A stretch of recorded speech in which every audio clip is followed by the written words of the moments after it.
माननीय न्यायाधीश महोदय,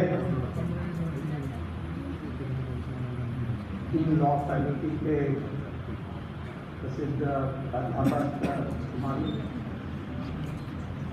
अधिवक्ता मोनिका जी और मित्तल जी, शुरू में मोनिका जी ने कहा कि मैं स्वामी को सुनने के लिए आया हूँ, तो आखिर में उन्होंने मुझे सुना दिया है। बहुत कम बाकी चीज़ है मुझे बोलने के लिए। उन्होंने बड़े स्पष्ट रूप से मूल बात आपके सामने रखी। मैं 3 भागों में अपनी विचारों को रखने चाहता हूँ। पहला है कि हमारी परंपरा क्या है, और दूसरा है कि हमारी संवैधानिक इतिहास 1950 के बाद किस प्रकार है, और तीसरा कि जो हमारी विधि है उसको क्रियान्वित करने के लिए हम किस प्रकार करते हैं और किस प्रकार हमें करनी चाहिए। भारत की अस्मिता तो हिंदुस्तान है, इसमें जो लोग रहते हैं वो हिंदू हैं या उनका पूर्वज हिंदू है।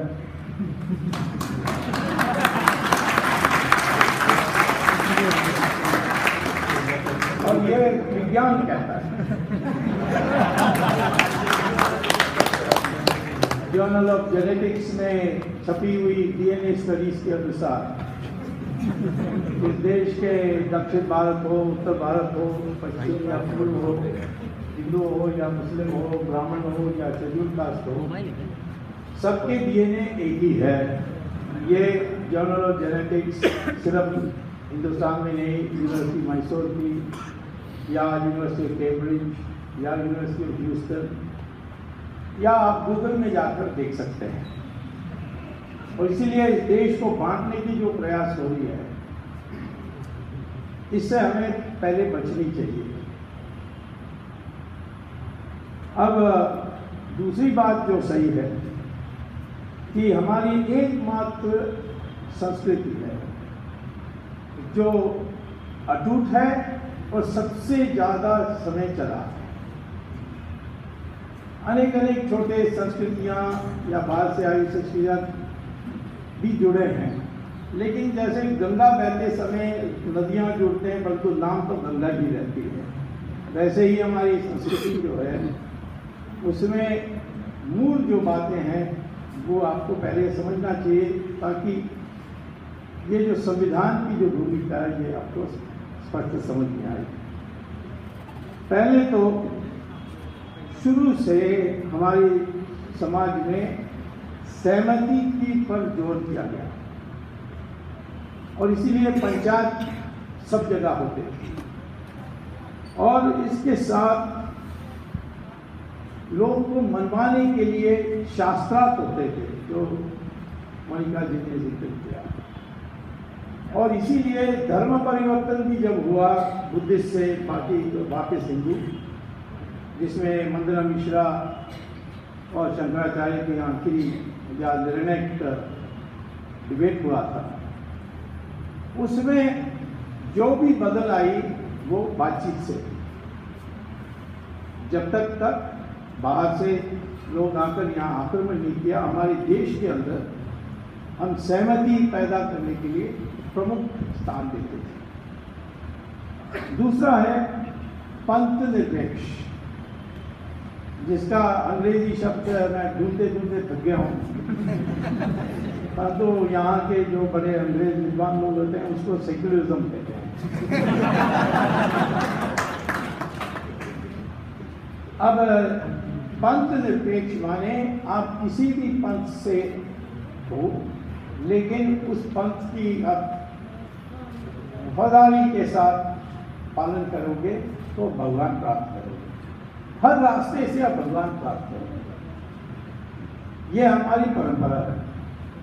ये परंपरा किसी और हमारे देश के बाहर जो पैदा हुए धर्म है उसमें नहीं। मेरी रास्ता, माई वे और द हाईवे, ये सिद्धांत है और उनके ग्रंथों में पढ़कर इसको आप जान सकते हैं। तीसरा है कि इतनी लंबी इतिहास में हमने किसी पड़ोसी देश पर आक्रमण नहीं किया। विचारों पर लोगों को बदल किया, जैसे साउथ ईस्ट एशिया में। और मैं 1936 में जब 300 साल हुई हार्वर्ड यूनिवर्सिटी की, उन्होंने दुनिया भर के स्कॉलर्स को बुलाया और बेजिंग यूनिवर्सिटी की डॉक्टर हुश उनको बुलाया। उनसे कहा कि सब लोगों से कहा कि जो जिस विषय पर आपको भाषण देना है, और डॉक्टर हुश ने भाषण दिया जिसका टाइटल था Indianisation of China, A case of peaceful bordering. और वो कहते हैं, और ये आपको गूगल में जाएंगे तो आपको डाउनलोड भी कर सकोगे, वो कहते हैं कि हिंदुस्तान में जो हिंदू धर्म है उसकी जो सारी कल्पनाएं थी, जो विधि थी, जो तर्क था, ये चाइना ने अपने मर्जी से स्वीकार किया और एक बुलेट नहीं चली, परंतु अंत में चाइना ने उसको माना। और इसीलिए आप चाइना में रहेंगे और चाइना में उनका भाषा जानेंगे तो आपको ये समझ में आएगी कि कितनी हमारी विविधता है। तो चाइनीज में एक कहावत है, तियन पुपा टीपुपा जो बा यांग्वेज होइशो, माने भगवान से मत डरो, शैतान से मत डरो, डरो उस विदेशी से जो चीनी भाषा जानता है।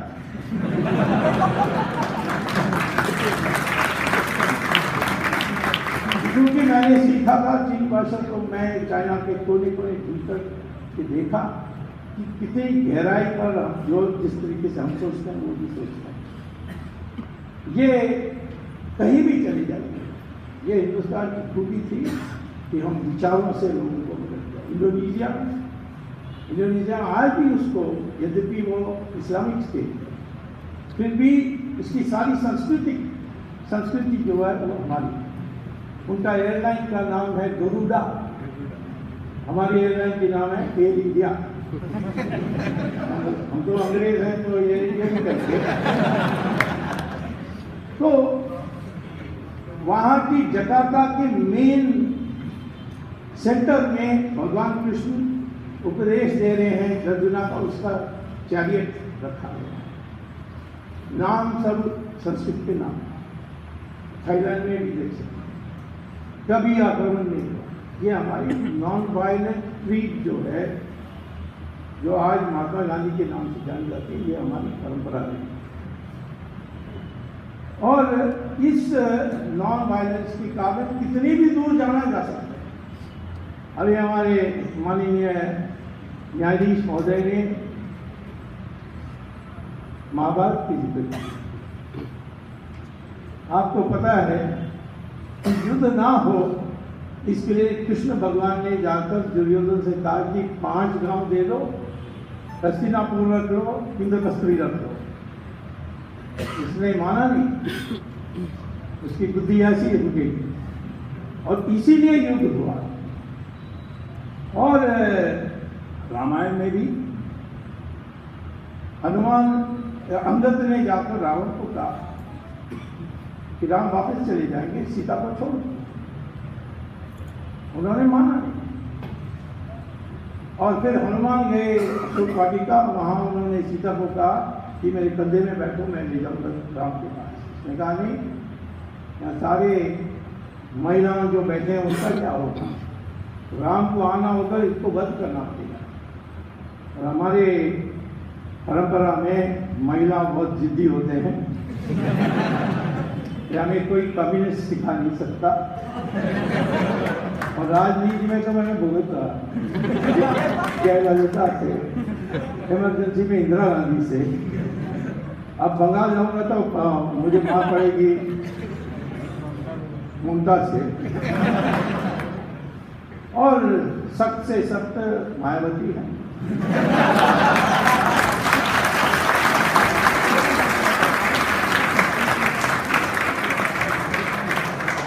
थोड़े दिन के बाद मोनिका भी ऐसी हो जाएगी। तो इसीलिए ये जो जेंडर इक्वालिटी की बात करते हैं, एक बार मेरे एक मित्र को मैंने कहा कि ब्रह्मा की कैबिनेट में मेन पोर्टफोलियो किसके पास है, तो उसने कहा एजुकेशन सरस्वती, फाइनेंस लक्ष्मी और डिफेंस दुर्गा। मैंने कहा पुलिस को कुछ नहीं है, और कहा इंफॉर्मेशन ब्रॉडकास्टिंग नारद मुनि को। ये हाथ पुलिसों का है। तो मैं आपसे ये कहना चाहता हूं कि आखिर एक गुण हमारे में है, वो है कोई प्रायश्चित करेगा तो उसको पूरा माफ कर, और कभी गलती से गलत लोगों को भी हमने माफ किया है। पृथ्वीराज चौहान ने मोहम्मद गोरी को कितने बार माफ किया? तो कहते 16 बार, एक से ज्यादा माफ नहीं करना चाहिए। और आजकल के टेररिस्ट को एक बार भी नहीं माफ करना चाहिए, मिल जाए तो उनका अंत करना चाहिए। तो ये कहकर मैं ये कहूंगा कि हम अपने एक एक रक्त के बूंद से हम लोकतंत्री देश, हमें कोई लोकतंत्र सिखाने की जरूरत नहीं, हमें कोई टॉलरेंस सिखाने की जरूरत नहीं। पारसी धर्म के लोग हमारे देश में, ईरान में जब मारकाट हुई थी इस्लाम के कब्जे के बाद, उनको हमने घर दिया। वो बिल्कुल आज हमारे समाज के एक बड़े हिस्से हैं। उनके बड़े बड़े लोग, उनके लोग कम संख्या में होने के बाद भी चीफ जस्टिस हो या commander chief of the army हो, एयरफोर्स की एयर मार्शल हो, सब जगह में है, और कोई कुछ नहीं कहता। तो जब अंग्रेज जा रहे थे तो उन्होंने पारसी के लोगों से भेंट करके कहा कि आप इतने छोटे हैं, ये हिंदू समाज आपको खा जाएगा, तो हम आपको रिजर्वेशन देने चाहते हैं, जैसे हमने एंग्लो इंडियंस को दिया है। तब पारसियों ने कहा कि 1000 साल से हमें इस समाज ने देखभाल की, इसीलिए आपकी जरूरत नहीं है, आप चले जाइए, हिंदू हमारी पूरा रक्षा करेंगे। यहूदियों के साथ भी ये, और इसीलिए मैं कहता हूं कि ये जो इस समाज में लोकतंत्र पनपना स्वाभाविक है, बाकी सब देशों में कहाँ है। आज सऊदी अरेबिया में कोई डेमोक्रेसी है, आज कतार में है, यमन में है, ईरान में है। ऐसे देशों में जितनी संपत्ति होने के बाद भी लोकतंत्र तो नहीं है। हमारे देश में भी मैं देखता हूँ कई इलाका है जहाँ आपको लोकतंत्र नहीं मिल रहा, जैसे कश्मीर। 5 लाख कश्मीरी पंडितों को भगाया गया, आज तक कोई बोलता नहीं। तो ये जब टॉलरेंस की बात होती है, ये सब टॉलरेट करना ठीक है, लेकिन आप देश का टुकड़ा नहीं होने से तो हो सकता है तो फिर इंटॉलरेंट हो जाए। और कई लोगों को ये शब्द समझ में नहीं आते, फिर भी इंटॉलरेंट बोलते रहे। अब मैं आपसे ये कहूँगा, दूसरी बात जो हमारी संवैधानिक इतिहास है, कि आज हमारी शास्त्र, आपको पता है कि हमारे ग्रंथों में, हिंदुओं के ग्रंथों में श्रुति और स्मृति 2 प्रकार के ग्रंथ। श्रुति है जो भगवान ने आपको बताया, इसको वेद कहते हैं, उपनिषद कहते हैं, अरण्यकाश, ब्रह्मनाश। और स्मृति है जो कोड ऑफ कॉन्डक्ट, उसमें मनु थे, उसके बाद यज्ञवल्क्य आए, और उसके बाद वितक्षारा। तो शास्त्र इसको कहते हैं, उस शास्त्र का संशोधन किया जा सकता है। मनु में कुछ है, आज मुझे नहीं ये बता सकता, तो मैं मानता नहीं। कोई गलत बात है शास्त्र में तो उसको संशोधित कर सकते हैं। आज हमारी संविधान जो है वो है आधुनिक शास्त्र, और उसमें सब कुछ। उदाहरण, लोग कहते हैं कि गौ हत्या पर बोलने वाले लोग सब हिंदुत्व के लोग, लेकिन आर्टिकल 48 क्या है? सुप्रीम कोर्ट का 1958 के जजमेंट, उसके बाद 5 जजमेंट्स आए हैं 2005 लास्ट वन। उसमें क्या लिखा है कि it's a constitutional mandate, director principal होने के बाद भी गवर्नेंस के लिए आर्टिकल 37 के अनुसार इसको क्रांतित करना अनिवार्य है। तो गौ हत्या पर प्रतिबंध लगना ये हमारी कॉन्स्टिट्यूशन में है। और महात्मा गांधी ने कहा कि मुझे पावर एक दिन के लिए भी मिले तो मैं गौ हत्या समाप्त कर दूंगा। जब बहादुर शाह जफर यहाँ के राजा बने 1857 में, पहला उनका ऐलान था कि गौ हत्या पर प्रतिबंध। तो ये कॉन्स्टिट्यूशन है, यूनिफॉर्म सिविल कोड कॉन्स्टिट्यूशन है। आर्टिकल 14 के ऑटोमेटिकली जेंडर इक्वालिटी बन जाती है। और जब जेंडर इक्वालिटी की बात होती है तो मैं समझता हूँ थोड़े दिन के बाद हमें पुरुषों के इक्वालिटी के बारे में बात करनी। आर्टिकल 51 ब्रैकेट C 1 उसमें लिखा है कि साइंटिफिक टेम्परमेंट। तो इस कॉन्स्टिट्यूशन में जो हमारे देश में जो लोकतंत्रीय व्यवहार होना है वो सब लिखा है।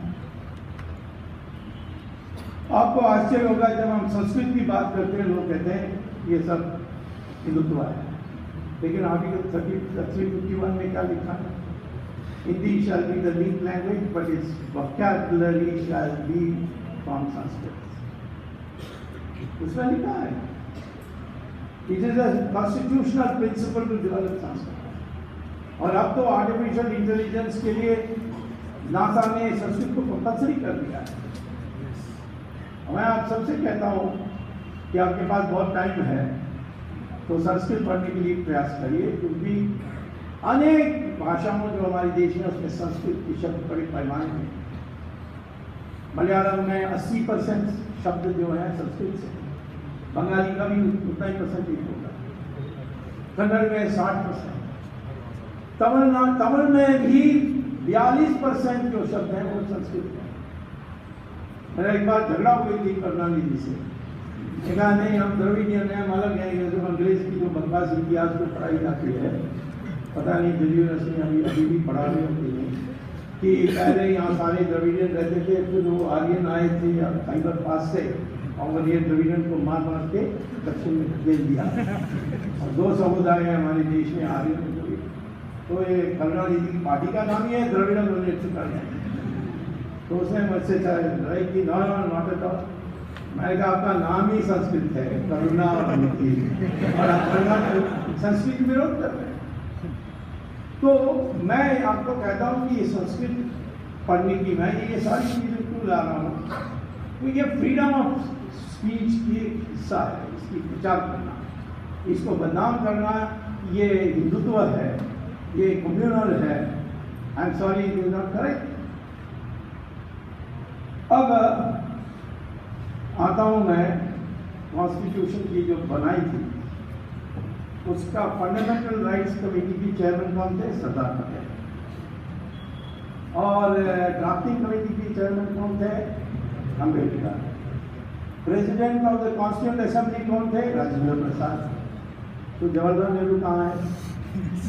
लंदन में थे।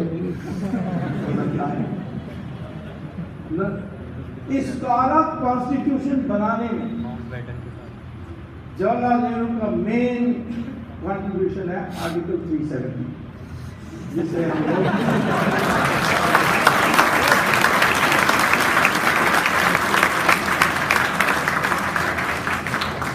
अब जब कॉन्स्टिट्यूशन बनी और मैंने इसका एक तैयार किया है एक टेबल, कॉन्स्टिट्यूशन में ड्राफ्ट में क्या था फंडामेंटल राइट्स पर रिस्ट्रिक्शन के लिए, क्या अडॉप्ट हुआ और फिर उसके बाद क्या संशोधन हुआ।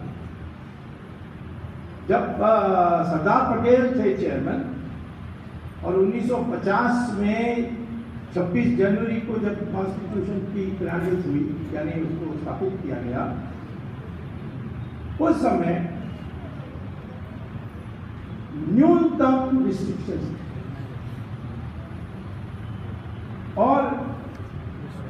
डिटेंशन वीजा जैसे या डिफेंस ऑफ इंडिया रूल्स ऐसे जैसी चीजों को कोई कॉन्स्टिट्यूशनल सैंक्शन नहीं।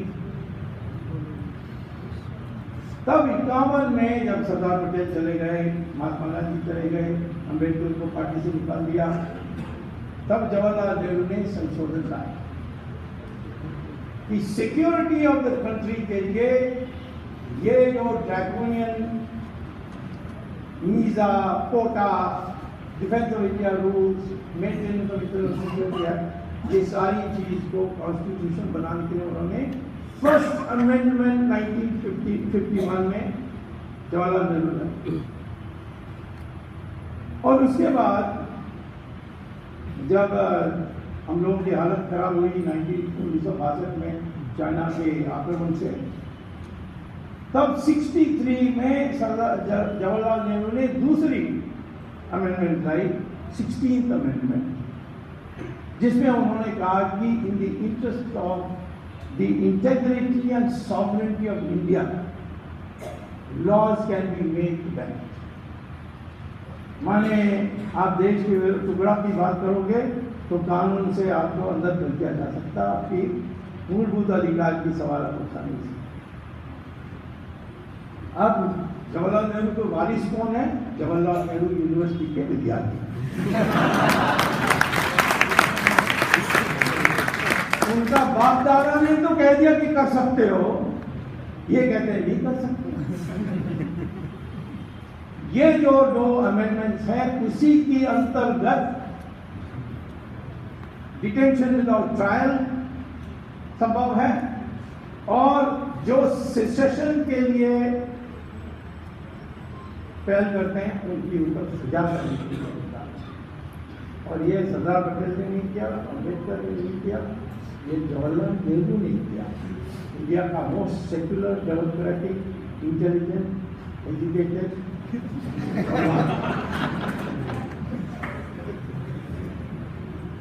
अब इसके बाद हमारे देश में आधुनिकीकरण लाने के लिए सरदार पटेल ने आर्टिकल 25 पर 3 रिस्ट्रिक्शंस जोड़े। फ्रीडम ऑफ प्रोपेगेटिंग रिलीजन और freedom of worship is a fundamental right, लेकिन उस पर अंकुश लग सकते हैं। अंकुश कौन से? अंकुश लग सकते हैं पब्लिक ऑर्डर को जो बिगाड़ने वाली बात है, और दूसरा मोरालिटी की जो विरुद्ध है, और हेल्थ के विरुद्ध। अब कहो कि मेरे मजहब के अनुसार मुझे किसी की गला काट सकता हूँ, तो that will come under health, so your health will go if your head is cut off. So these restrictions enable a government to pass laws. इस देश में जो धर्म की जो विश्वास करने वाले के पद के मानने वाले लोग हैं, उनमें आधुनिकीकरण लाने के लिए ये तीनों रिस्ट्रिक्शंस की उपयोग हो सकता है। यहाँ तक सुप्रीम कोर्ट ने स्टैनिलॉस जजमेंट में कॉन्स्टिट्यूशनल बेंच 1977 में कहा कि प्रोपेगेटिंग रिलीजन यानी प्रचार करने में कोई आपत्ति नहीं है, वो फंडामेंटल राइट, लेकिन धर्म परिवर्तन करने के लिए ये कोई अपनी इच्छा से करना चाहता है, कोई प्रॉब्लम नहीं, पर आप उसको प्रोत्साहित करके धर्म परिवर्तन करेंगे, दैट इज अनकॉन्स्टिट्यूशनल। तो हम यहाँ मिशनरीज के खिलाफ बोलते हैं तो लोग कहते हैं ये तो हिंदुत्व है, कम्युनल है, ये इनरिलीजियस है, इनटॉलरेंट है, तो ये तो कॉन्स्टिट्यूशनल प्रिंसिपल है, कॉन्स्टिट्यूशन में ये है। और इसी प्रकार से जो अंग्रेजों ने बनाई हुई हेट स्पीच लॉ, उसका मेरा भी पिटिशन पड़ा हुआ है सुप्रीम कोर्ट में, challenging the constitutionality of it, और हमारी सरकार के वकीलों को कुछ सद्बुद्धि मिलेगा तो मैं इसको लिखूंगा। उससे इतनी पुरानी, यदि मैं कहूँ कि सऊदी अरेबिया में मस्जिद को तोड़ते हैं, मस्जिद को शिफ्ट करते हैं, क्योंकि मस्जिद को वो सिर्फ नमाज पढ़ने का एक सुविधाजनक जगह था। और ये कोई कह दें कि वहाँ अल्लाह रहता है तो ये हमारी मजहब के खिलाफ है। ये तो मुझे लिख कर सऊदी अरेबिया ने दिया है, जो है राम जन्मभूमि केस जो मेरे जिसमें मुझे सुप्रीम कोर्ट ने अब पार्टी बना दी है, उसमें मैं बहस करूँगा। और मंदिर जो है ये आस्था का सवाल है। जहाँ तक मस्जिद है, और ये सुप्रीम कोर्ट की Farooqui versus the union of India के कॉन्स्टिट्यूशनल बेंच जजमेंट में भी लिखा है, मस्जिद जो है ये नमाज पढ़ने की जगह है। हाँ, किसी को अधिकार नहीं है कि अपने आप जाकर उसको तोड़ दे, पर सरकार कर सकती है। और पहले अंग्रेजों के जमाने में करते थे, नाम सऊदी अरेबिया, कतार में, पाकिस्तान में, सब जगह में करते। बट मंदिर जो है वहाँ हमारी आस्था है कि भगवान उस जगह में जहाँ प्राण प्रतिष्ठा पूजा करके आपने उस मंदिर को बनाया, भगवान उस मंदिर का मालिक बन जाता। तो इसीलिए यदि मैं कहूँ पब्लिकली कि मंदिर को कोई तोड़ नहीं सकता, एक बार प्राण प्रतिष्ठा पूजा से करता है और वो भगवान का जगह है। और मस्जिद सिर्फ एक स्थल है, उसको आदरपूर्वक शिफ्ट किया जा सकता है। जैसे राम जन्मभूमि इशू में मस्जिद को सरयू नदी के उस पार बहुत जगह है, वहाँ मस्जिद बना लो। और यहाँ जहाँ राम पैदा हुए थे, जहाँ मंदिर बनी थी प्राण प्रतिष्ठा पूजा के साथ, ये मस्जिद या मंदिर नहीं होगी। यदि ये मैं कहूँगा तो मुझे क्रिमिनल कहते हैं, मेरे ऊपर केस भी डाल दिया, पर मुझे पकड़ नहीं सके इमरजेंसी से, आज से कोई पकड़ नहीं सका।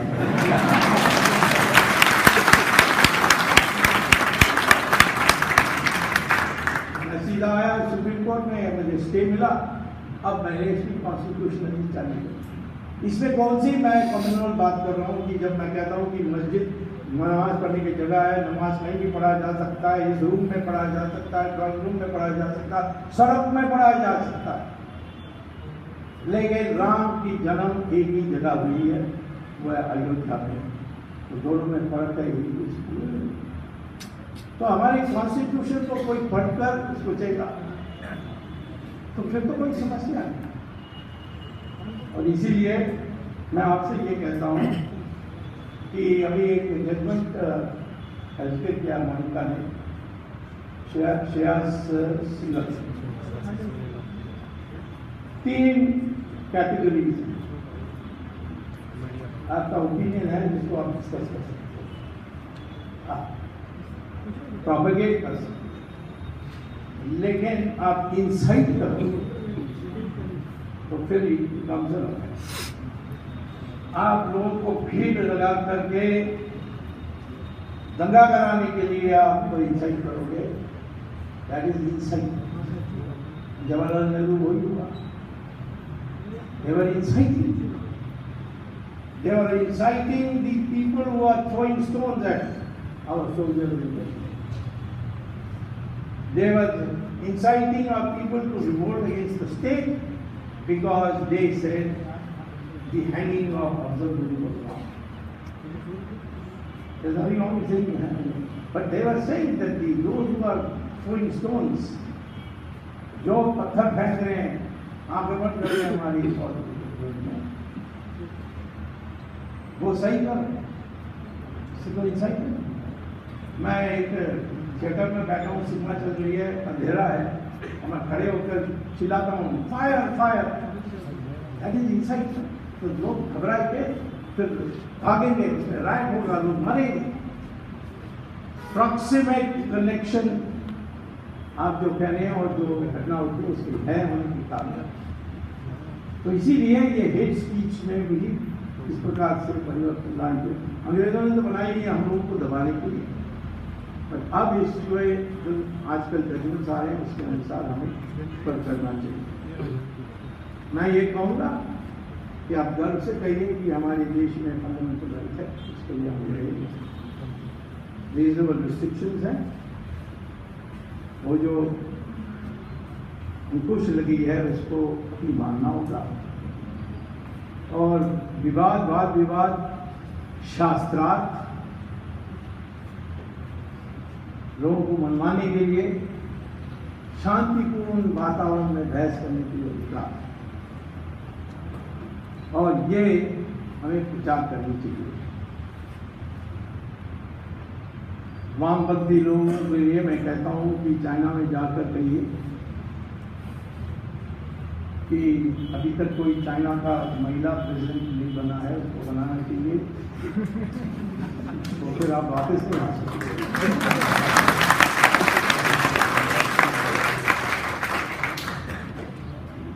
जो हमें कहते हैं कि हम लोग उदारवादी हैं, मैं कहता हूं कि कौन से उदाहरण दे रहे हो?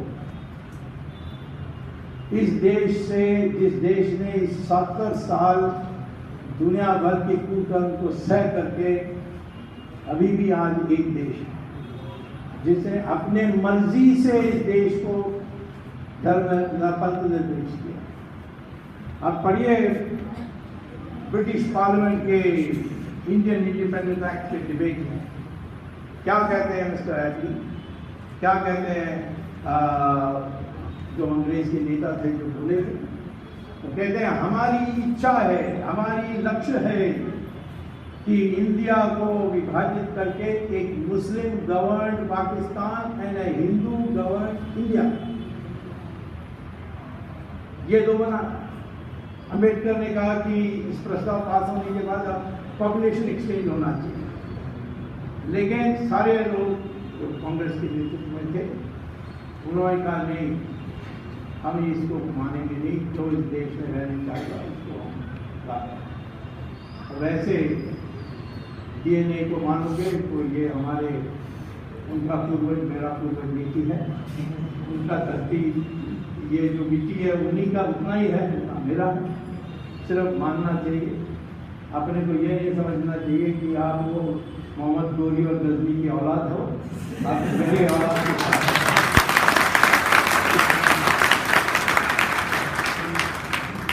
इस प्रकार से हम इस डेमोक्रेसी को आगे बढ़ा सकते हैं। और विश्वविद्यालय ऐसी जगह है जहाँ सिर्फ चर्चा करने के लिए लोग तैयार रहने चाहिए, ना आपको पसंद आई बात को अलग होकर दिखाना चाहिए। और ये जो जबरदस्ती है, ये मेरे साथ जब मैं अमेरिका से आया उस समय सब सोवियत इतना सोशलिज्म पर कह रहे थे कि सोवियत यूनियन में कोई इन्फ्लेशन नहीं है, पॉवर्टी नहीं है, अनएम्प्लॉयमेंट नहीं है। अब सच बात है कि अब सोवियत यूनियन भी नहीं है, 16 देश में बट गया। लेकिन मुझे पढ़ाने नहीं दिया, उस समय कोई इकोनॉमिक्स की बात नहीं थी यहाँ दिल्ली स्कूल ऑफ इकोनॉमिक्स। मुझे चिट्ठी लिखकर बुलाया तो occupy the chair of China. आने के बाद कहा कि these are two right to pass, किसने कहा? अहमद हसन।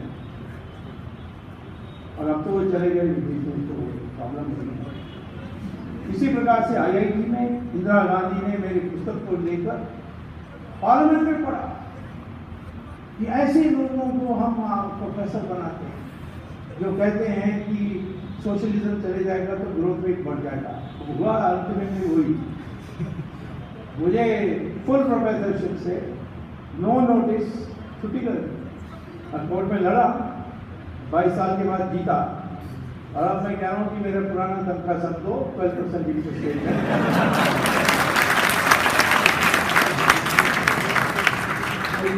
बीच में जनता पार्टी सरकार आई तो मुझे बोर्ड ऑफ गवर्नेंस के मेंबर भी बना दी।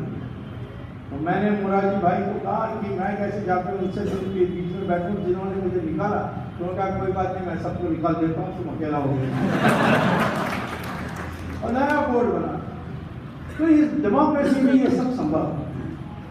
अन्याय के खिलाफ लड़ने का थोड़ा लंबा हो सकता है, क्योंकि बहुत लंबा हो जाता है। जयललिता को भ्रष्टाचार के लिए मुझे 22 साल लगे, मतलब आखिर में वो तो चले गए ऊपर, पर उनके शैली अंदर चली गई है।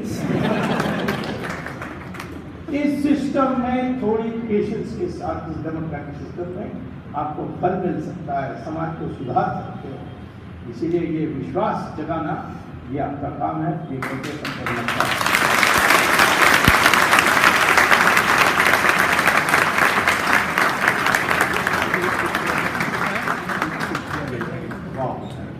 Thank you so much sir. और मैं अपने गेस्ट को एक बात और बताना चाहूँगा कि ये पूरा हॉल इस समय भरा हुआ था और उसके साथ साथ बाहर इस हॉल के पीछे भी 250